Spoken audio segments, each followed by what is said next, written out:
Bem-vindos à minha casa, meus irmãos.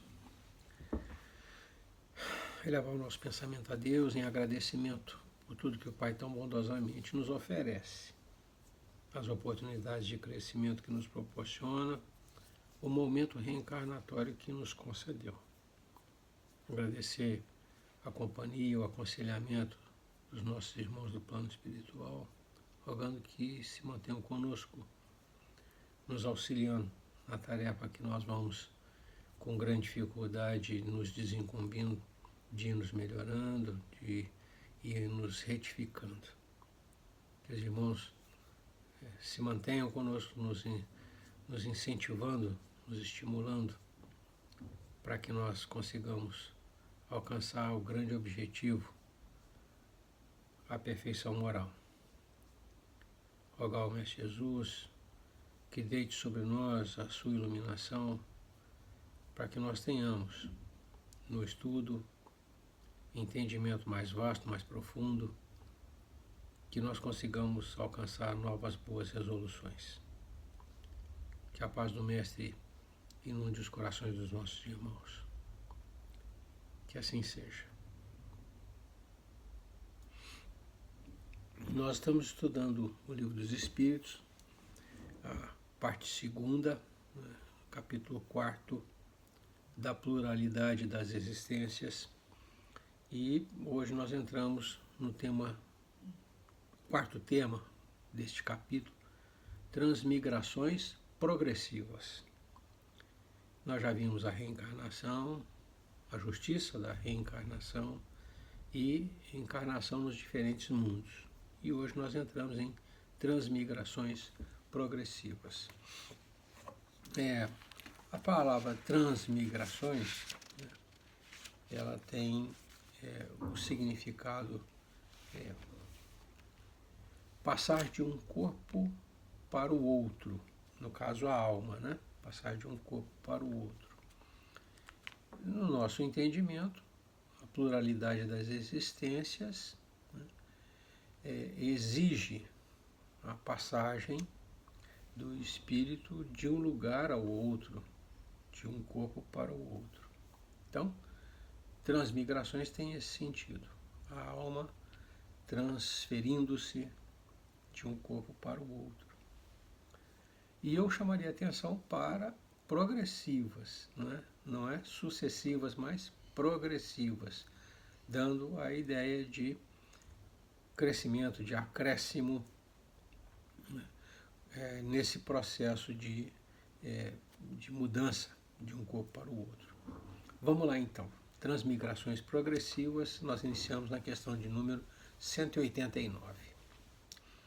E Kardec pergunta: desde o início de sua formação, goza o espírito da plenitude de suas faculdades?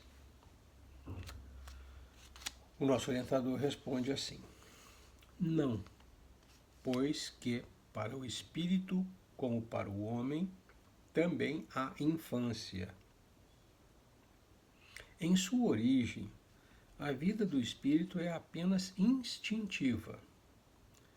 Ele mal tem consciência de si mesmo e de seus atos. A inteligência só pouco a pouco se desenvolve. Aqui nós chamaríamos um conceito, do início do nosso estudo, está na questão de número 115, quando o orientador diz que todos os espíritos, perguntados se são criados de formas diferentes, na sua essência, o orientador responde que todos são criados simples e ignorantes. As duas palavras, para nós, têm um significado grande. Assim, o que a gente entende é que na origem, cada um de nós, ou todos nós, não contamos com nenhum conhecimento, nenhum acervo de conhecimentos, que nos proporcione discernimento. simplicidade e ignorância. Ignorância no termo de não saber nada, não ter conhecimento. Né? E aqui, quando Kardec pergunta se desde o início de sua formação o goza o espírito da plenitude de suas faculdades, né? O que a gente tem que lembrar é que, e o espírito orientador manda nessa direção, é que a plenitude das faculdades só se alcança ao final, não no princípio. No princípio, todos nós simples e ignorantes. Vamos crescendo conforme a nossa vivência, em conhecimento, em sabedoria, né? Até alcançar a plenitude das faculdades. Ele diz, a inteligência só pouco a pouco se desenvolve. A questão 190, o Kardec ele sempre faz 2, 3 questões, né, em cima do tema, tentando de outra forma melhorar o entendimento, né, do conhecimento que o orientador traz. Né? Então a questão 190 ele pergunta assim, qual o estado da alma na sua primeira encarnação?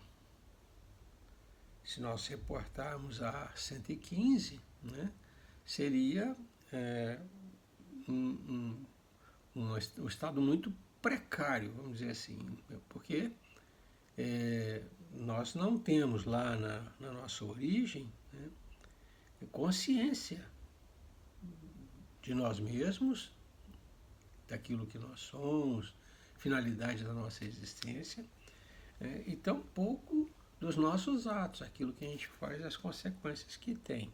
Então, quando ele pergunta qual está da alma na sua primeira encarnação, né, a gente tem que se lembrar lá do conceito inicial. Aí o orientador responde assim, o da infância.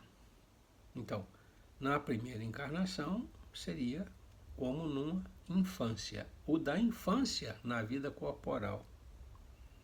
A inteligência apenas desabrocha, a alma se ensaia para a vida. 191, na mesma sequência. As dos nossos selvagens são almas no estado de infância? As almas dos nossos selvagens estariam num estado de infância? E aí o orientador responde assim, de infância relativa, pois já são almas desenvolvidas, visto que já nutrem paixões. E aí o Kardec, em cima do paixões, inquire. Então as paixões são um sinal de desenvolvimento? O orientador responde, de desenvolvimento, sim. De perfeição, porém, não. São sinal de atividade e de consciência do eu, porquanto, na alma primitiva, a inteligência e a vida se acham no estado de germen inicial. Aqui, nessas 3 questões, né, a gente extrai que na nossa origem, no nosso princípio, reforçando aquele conhecimento lá de trás, né, primeira encarnação, a alma padeceria, teria dificuldades em agir, né, com a mesma desenvoltura que nós outros, no dia de hoje, por exemplo. Seria muito precária a nossa condição, tendo em vista a recém-criação e o estado original da criação, de simplicidade absoluta e de ignorância, de falta de conhecimento muito grande. Então, o começo, nós estamos falando de transmigrações, né? Diferentes vivências, a alma ocupando diferentes corpos, em diferentes situações. Então, o básico, o começo, a origem, seria assim, essa precariedade. Quando ele coloca a situação dos nossos selvagens, né, como sendo almas no estado de infância, e o Espírito diz, não, a infância é relativa, não seria aquela infância da alma recém-criada, né, visto que estes, né, já apresentam algumas preferências. Quando ele fala nutrem paixões, né, eles já têm, vamos chamar, um direcionamento das suas preferências. O que não aconteceria com alguém que é simples e ignorante, que não sabe muito bem que direção seguir, né? Então, quando ele diz que os selvagens estão numa infância relativa, porque já nutrem paixões, e o Kardec pergunta se as paixões são sinal de desenvolvimento, o orientador faz questão de dizer desenvolvimento, porque elas ensejam, o cara já ter preferências, a pessoa já ter preferências, né, enseja que a gente conclua que existe atividade, já aconteceu uma atividade prévia, já tem algum conhecimento acumulado, já tem alguma vivência acumulada. Ele diz, são um sinal de atividade e de consciência de si mesmo, né? As preferências, as paixões. E ele ressalta que paixão não é indicativo de perfeição, né? Também é uma coisa que a gente gostaria de sublinhar, né? O fato de ter preferência não significa que a preferência seja adequada, seja correta, esteja na direção adequada, né? Existe um comentário, na sequência ele diz assim, a vida do espírito em seu conjunto apresenta as mesmas fases que observamos na vida corporal. Ela passa gradualmente do estado de embrião ao de infância, para chegar, percorrendo sucessivos períodos, ao de adulto, que é o da perfeição. Com a diferença de que, para o espírito, não há declínio nem decrepitude, como na vida corporal. Que a sua vida, que teve começo, não terá fim. Que imenso tempo lhe é necessário, esse tempo do nosso ponto de vista, para passar da infância espírita ao completo desenvolvimento. E que seu progresso se realiza não num único mundo, mas vivendo em mundos diversos. A vida do espírito, pois, compõe-se de uma série de existências corpóreas, cada uma das quais a vida do espírito, pois, se compõe de uma série de existências corpóreas, cada uma das quais representa para ele uma ocasião de progredir, do mesmo modo que cada dia na existência corporal se compõe, com a diferença de que, do mesmo modo que cada existência corporal se compõe de uma série de dias, em cada um dos quais o homem obtém um acréscimo de experiência e de instrução. Mas assim como na vida do homem, há dias que nenhum fruto produzem. Na existência do espírito, né? Me perdoe, hoje eu estou meio atabalhoado. Mas assim como na vida do homem há dias que nenhum fruto produzem, na do espírito há existências corporais de que ele nenhum resultado colhe, porque não a soube aproveitar. Me desculpem a falha. Vamos reforçar aqui nessa nota as ideias básicas. Ele diz, olha, faça uma analogia, né, à vida do espírito como a vida do homem no corpo. Mas uma analogia muito precária, porque existem diferenças substanciais. A vida do espírito não existe a decrepitude natural do envelhecimento do corpo. Então, a gente já não tem isso. Não há declínio. O espírito só aumenta, só melhora. Ele não piora, né? Como acontece quando está encarnado, em que o corpo é um limitador, o corpo vai decaindo, né? A vida no corpo tem começo e fim. A vida do espírito não tem fim, né? Só tem começo, né? Conhecido, que nós consigamos entender. E que o tempo é muito grande, tomando sob o nosso ponto de vista, né, de contagem de tempo. O tempo é muito grande para que a gente consiga atingir o progresso, a perfeição. E, por último, que não fica limitado à vivência num único mundo, como é o caso de uma existência no corpo,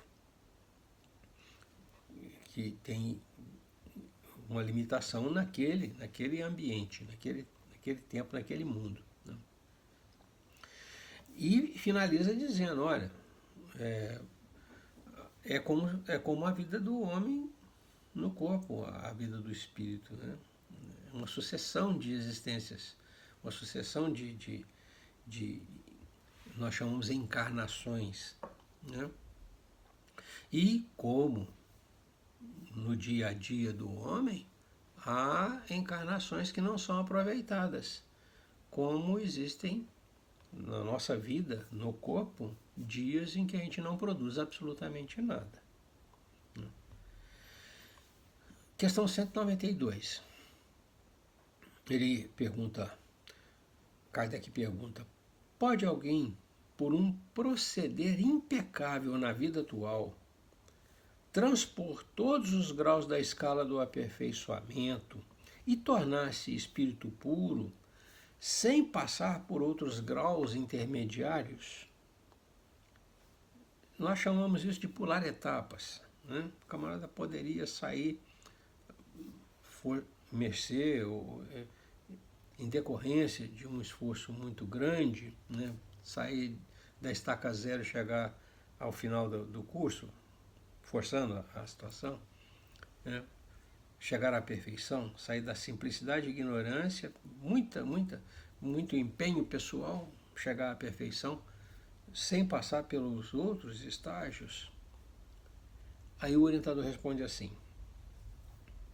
poderia então tornar-se espírito puro sem passar por outros estágios, graus intermediários? Não. Pois o que o homem julga perfeito, longe está da perfeição. Há qualidades que lhe são desconhecidas e incompreensíveis. Poderá ser tão perfeito quanto o comporte a sua natureza terrena, mas isso não é perfeição absoluta. Dá-se com o espírito o que se verifica com a criança, que, por mais precoce que seja, tem de passar pela juventude antes de chegar à idade da madureza. E também com o enfermo, que para recobrar a saúde tem que passar pela convalescença. Demais, ao espírito cumpre progredir em ciência e em moral. Se somente se adiantou num sentido, importa se adiante no outro, para atingir o extremo superior da escala.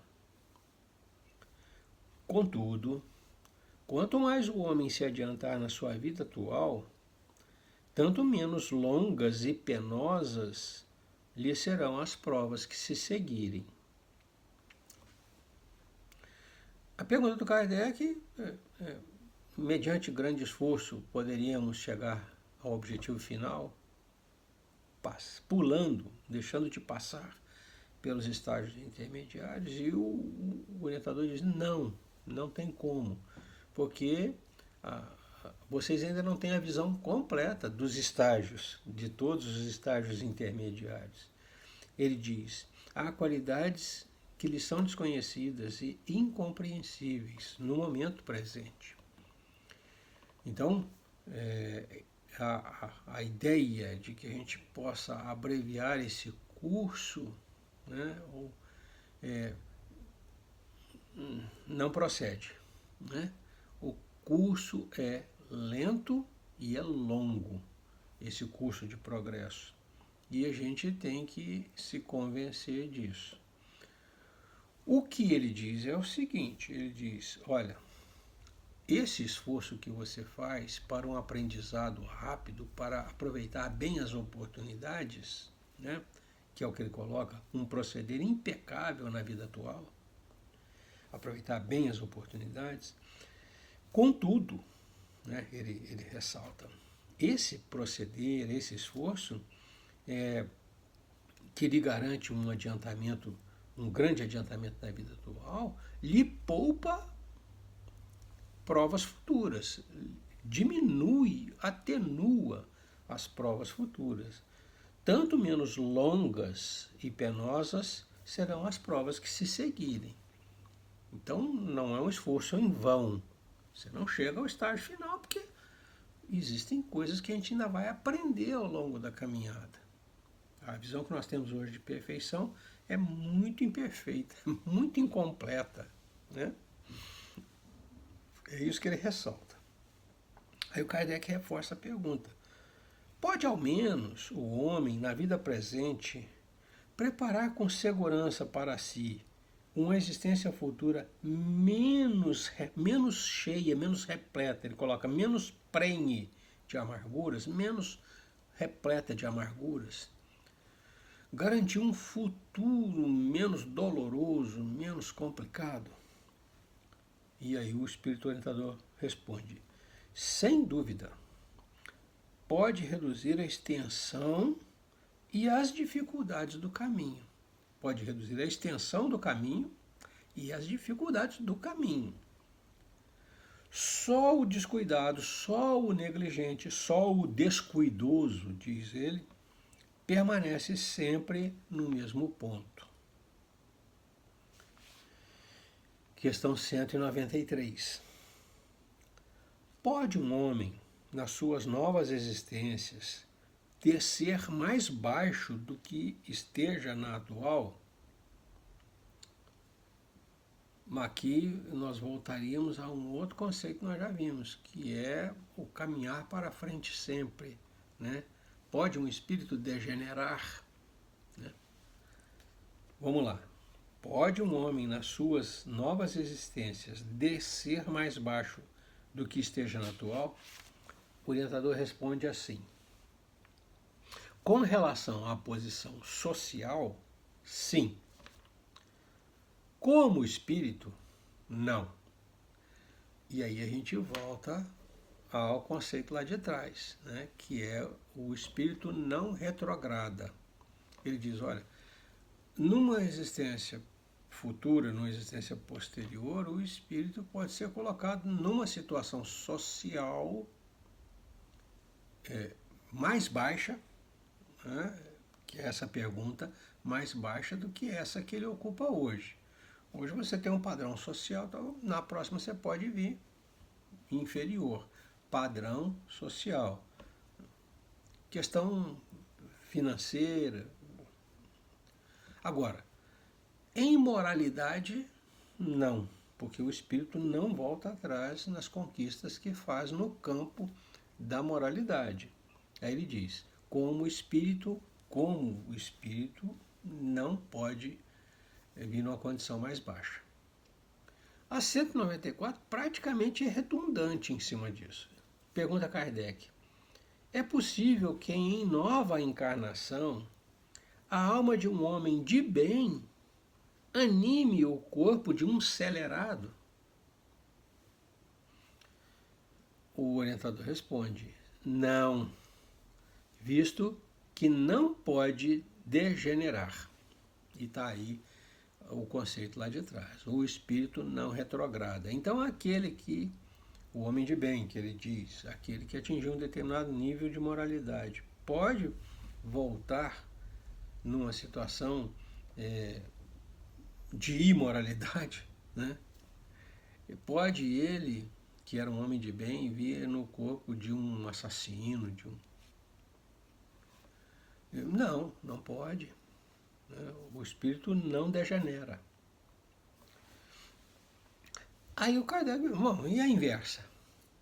A alma de um homem perverso pode tornar-se a de um homem de bem? O caminho inverso, que é para frente, né? Aqui nós estávamos falando em degenerar, em retrogradar, aqui em avançar. A alma de um homem perverso pode tornar-se a de um homem de bem? E aí o orientador responde, sim, se arrependeu.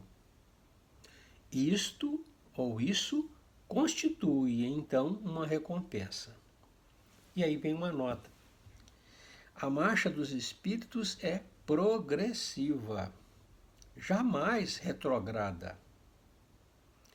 Eles se elevam gradualmente na hierarquia e não descem de categoria.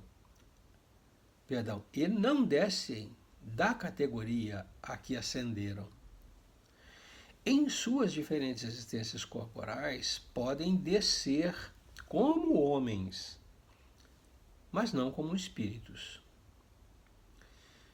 Assim, a alma de um potentado, de uma pessoa importante na Terra, pode mais tarde animar o mais humilde obreiro, e vice-versa. Por isso que, entre os homens, as categorias estão frequentemente na razão inversa da elevação das qualidades morais. Herodes era rei e Jesus, carpinteiro. Aqui, o conceito é a gente não avalia as pessoas pela aparência. Que é um hábito, vamos colocar assim, muito comum para nós. A gente bate o olho e já conclui, né? E aqui ele diz, olha, não, negativo, não é assim que funciona. Aquele que no passado era muito precário, pode e deverá avançar no futuro, no presente, no passado, no presente,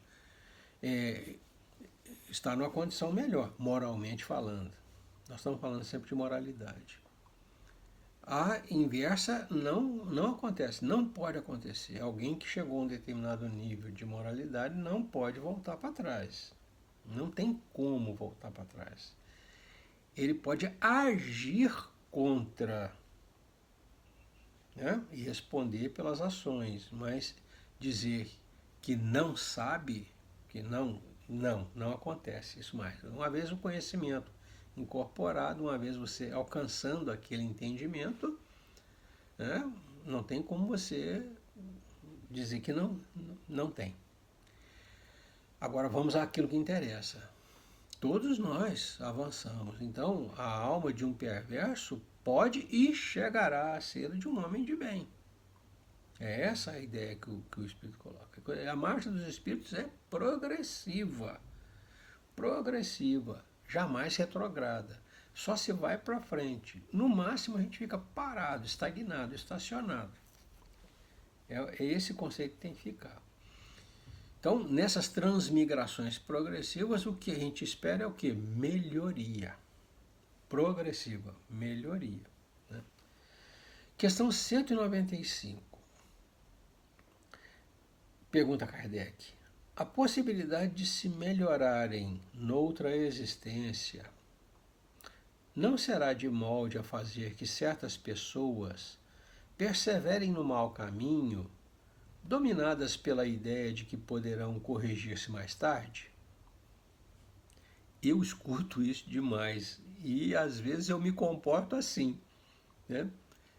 Eu sei que está errado, mas eu vou fazer, na próxima eu corrijo. É o famoso deixar para depois, né? Todo mundo, não, nessa encarnação eu não vou corrigir esse negócio, na próxima eu vejo isso. Então a pergunta que o Kardec faz é: a possibilidade de se melhorarem numa outra existência, essa possibilidade não acalenta, não enseja, que as pessoas, não, eu tenho outras oportunidades, não vou fazer esse esforço agora, vou fazer depois. Essa é a questão que ele coloca. Aí o orientador responde assim: aquele que assim pensa, que não vai fazer hoje, vai fazer depois, aquele que assim pensa, em nada crê. E a ideia de um castigo eterno não o refrearia mais do que qualquer outra ideia, porque sua razão a repele, e semelhante ideia induz à incredulidade a respeito de tudo. É a questão do castigo, né? O camarada não deixa de errar, né, porque existe um castigo. É essa a colocação que ele faz. Então, prossegue. Se unicamente meios racionais se tivessem empregado para guiar os homens, não haveria tantos céticos. De fato, um espírito imperfeito poderá, durante a vida corporal, pensar como dizes. Mas, liberto que seja da matéria, pensará de outro modo, pois logo verificará que fez cálculo errado.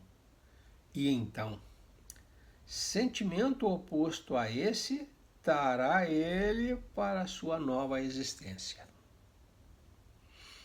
É assim que se efetua o progresso. E essa a razão porque na Terra os homens são desigualmente adiantados. Uns já dispõem de experiência que a outros falta, mas que adquirirão pouco a pouco. Deles depende o acelerar-se-lhes o progresso ou o retardar-se indefinidamente. E tem um comentáriozinho, uma nota. O homem que ocupa uma posição má deseja trocá-la o mais depressa possível.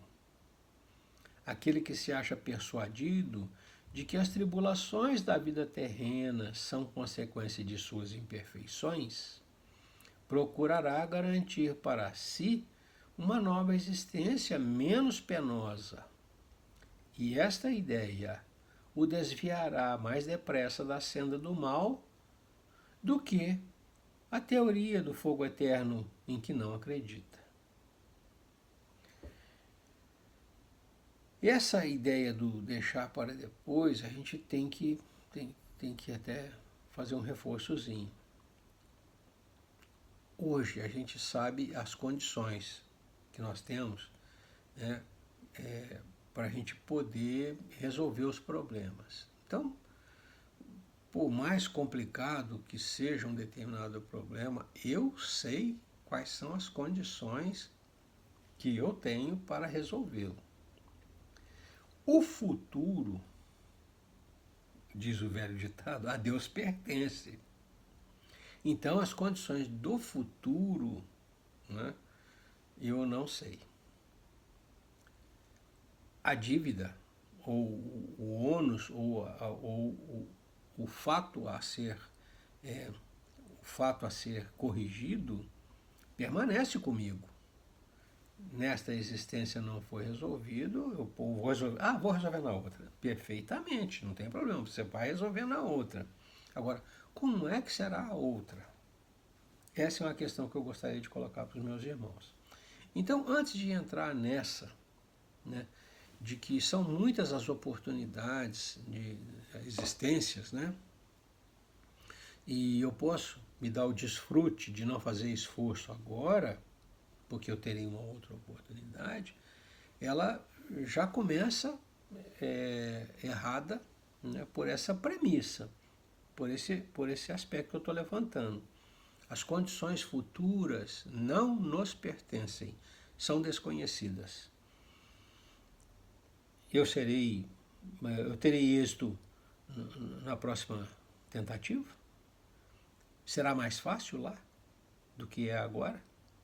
Se agora é difícil, lá não poderá ser muito mais difícil? Por que seria mais fácil lá?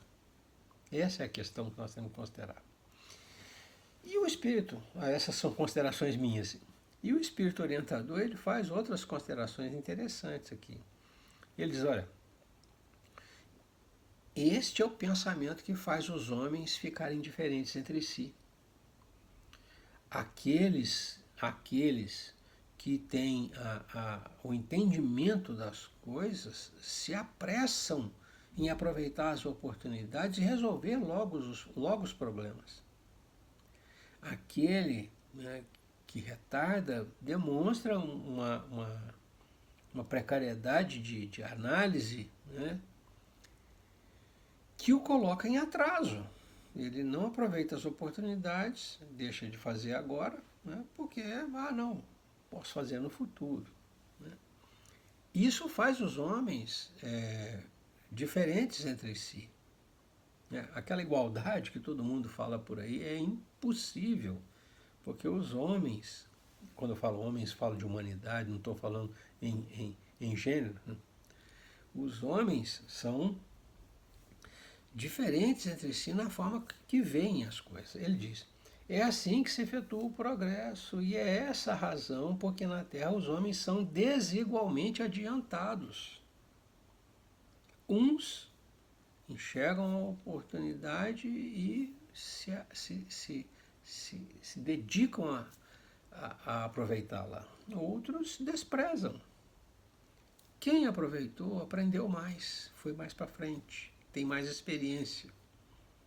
Quem deixou para depois está retardando o conhecimento, está retardando o avanço.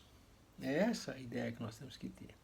Então, meus irmãos, eu acho que essa nossa ideia de deixar, não, tem outras oportunidades, deixa para antes de tudo uma burrice, né? Porque a gente despreza a oportunidade de progredir, né, numa condição que a gente sabe, nós temos conhecimento, né, do que nós podemos fazer. Esse é o enfoque que eu gostaria de dar. E ele diz, olha, isso eu acho que encerra a ideia.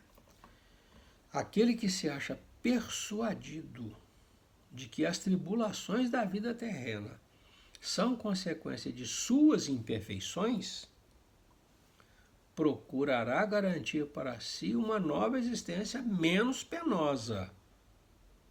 E esta ideia o desviará mais depressa da senda do mal. Isso. E é aí que está. Quando a gente analisa as coisas por essa ótica, quando olha e diz, não, isso é uma coisa que eu tenho que corrigir em mim, né? Vou tratar de fazer isso depressa, nós estamos aqui nesse resumo, vamos colocar assim, que o nosso orientador faz. O desviará mais depressa da senda do mal. Questão 196. Não podendo os espíritos aperfeiçoar-se, a não ser por meio das tribulações da existência corpórea, segue-se que a vida material seja uma espécie de crisol ou depurador por onde tem que passar todos os seres do mundo espírita para alcançarem a perfeição. Questão longa, vou repetir. Não podendo os espíritos aperfeiçoar-se, a não ser por meio das tribulações da existência corpórea, segue-se que a vida material seja uma espécie de crisol ou depurador, por onde tem que passar todos os seres do mundo espírita para alcançarem a perfeição. Todo mundo tem que passar por aqui, porque é o único meio, é essa a questão. É o único meio de se alcançar a perfeição? E aí o orientador responde, sim, é exatamente isso.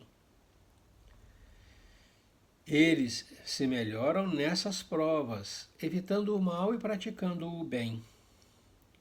Porém, somente ao cabo de mais ou menos longo tempo, conforme os esforços que empreguem, somente após muitas encarnações ou depurações sucessivas, atingem a finalidade para que tendem. E aí o Kardec reforça, faz uma outra questão em cima dessa. É o corpo que influi sobre o espírito para que este se melhore, ou o espírito que influi sobre o corpo? E aí o orientador responde: teu espírito é tudo. Teu corpo é simples veste que apodrece. Eis tudo. E aí uma nota. O suco da vide é a videira, é a uva, né? O suco da uva nos oferece um símile material dos diferentes graus de depuração da alma. Ele, o suco, contém o licor, que se chama espírito ou álcool, mas enfraquecido por uma imensidade de matérias estranhas que lhe alteram a essência. Esta só chega à pureza absoluta depois de múltiplas destilações, em cada uma das quais se despoja de algumas impurezas. O corpo é o alambique em que a alma tem que entrar para se purificar. As matérias estranhas, às matérias estranhas, se assemelha ao perispírito, que também se depura à medida que o espírito se aproxima da perfeição. Aqui, no caso, falando em transmigrações progressivas, né, o que se pretende é estabelecer a importância desse processo. Né? Por que esse processo? Qual é a finalidade desse processo? E aí nós podemos ficar com essa última ideia que ele colocou, é como se fosse um alambique. O alambique é um destilador. A destilação é um processo em que se coloca um determinado líquido, né, num recipiente, aquece-se esse líquido e ele é passado para a situação de vapor, né, entra numa serpentina, né, aonde ele é resfriado e lá na frente volta a ser um líquido. Né? O resfriamento, ele volta a ser um líquido. As impurezas que tinham no líquido original ficam no primeiro recipiente, no recipiente que foi aquecido. O líquido purificado, né, fica lá no segundo recipiente. Então, esse é o processo de destilação que ele pega por analogia. E aí ele diz, olha, nesse processo de ocupar vários corpos ao longo de muito tempo, em diversas experiências, que ele chama de vivências, né?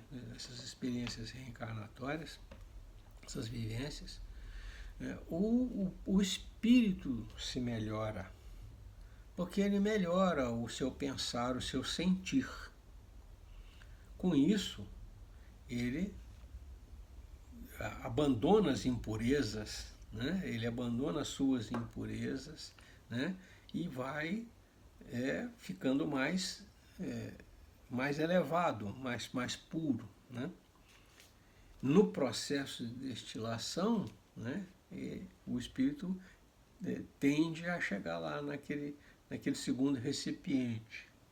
E aí ele diz o seguinte, quando o espírito se aproxima da perfeição, ele vai se melhorando, o seu sentimento, o seu pensamento, né, ele melhora o seu perispírito. Quando você melhora o seu perispírito, né, automaticamente você traz benefícios para o corpo. Mas eu queria ficar só no perispírito. Quando você melhora o seu perispírito, né, quando o espírito melhora e você melhora o seu perispírito, nós podemos voltar naquela ideia da nossa última reunião, né, que é o Jesus e seus apóstolos, né, no mesmo ambiente, né, e cada um segundo a sua natureza, né, natureza própria do espírito, né, com seus perispíritos. A possibilidade de Jesus de fazer coisas era muito, manipular fluidos, tal, era muito maior do que dos seus discípulos. Aqui o que a gente tem que entender é que o perispírito ele é um agregado de fluidos, né, que o espírito extrai do ambiente onde ele está. E esses fluidos são atraídos por aquele, vamos chamar, magnetismo, né, que o espírito tem em sua natureza. Então, os fluidos vêm para o espírito, formando o perispírito, de acordo com a natureza do espírito. Então, afinizadas com essa natureza. Quando ele diz, às matérias estranhas,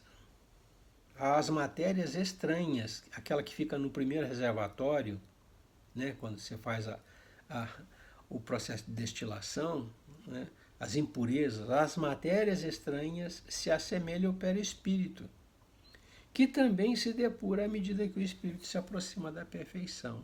Então, em cada vivência dessa, você dá uma melhorada, né?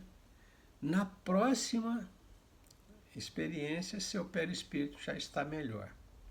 Já é de outro nível fluídico, vamos dizer assim, já tem outros elementos constituintes, porque você mudou sua natureza, você mudou o seu perispírito.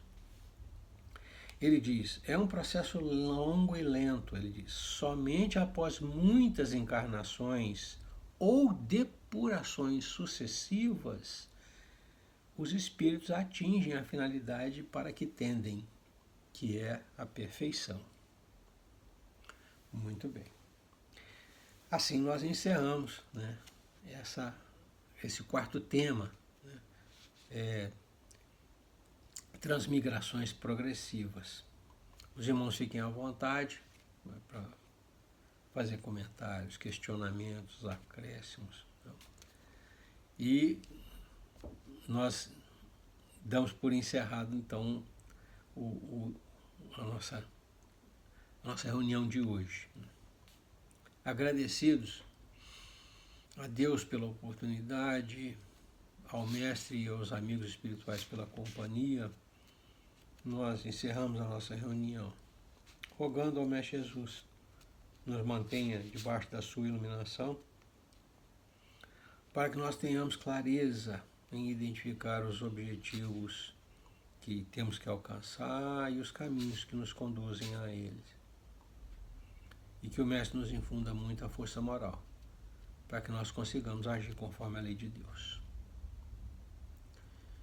Paz e luz é o que eu desejo aos meus irmãos. Deus os abençoe. Até a próxima.